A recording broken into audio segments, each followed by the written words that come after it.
Spirit Airlines is on life support, and some other budget airlines are in similar shape. And here's why you should care. Look, I get it. It's very easy to make fun of Spirit.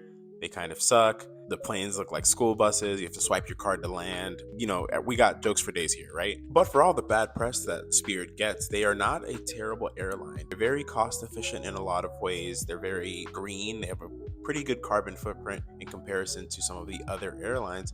And they have a very, very wide route network. They travel to a lot of destinations. They provide great nonstop service from a lot of cities that other airlines don't. But unless you've been living under a rock, you'll know that they are, days away from not existing anymore. And the way that they got here is kind of just a perfect storm of bad luck. In 2024, Spirit and JetBlue were going to be part of a merger. This was going to be huge, and it got blocked. So this was kind of the first nail in the coffin for Spirit Airlines. Second, there was a manufacturing defect with their planes. So if you don't know this about the Spirit fleet is all one or two types of planes.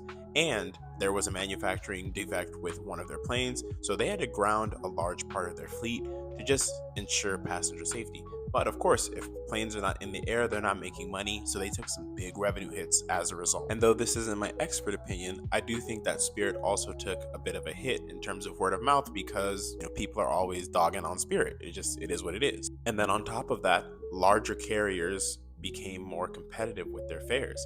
So then the consumer, you and I, had to decide, do I want to fly Spirit and possibly get punched in the face, or do I want to fly Delta, get a Biscoff cookie, and end up at my destination in one piece? And now, 2 bankruptcies later, Spirit is in a pickle. They have 2 options. One, they liquidate and they disappear. It's the end of Spirit, or they get a federal bailout, which is unheard of for a single airline. But the Association of Value Airlines, the AVA, are also vying for some sort of help from the government. And this could be a lifeline, not just for Spirit, but for that whole cabal of value airlines, budget airlines. So now, what does it mean if they don't get a bailout?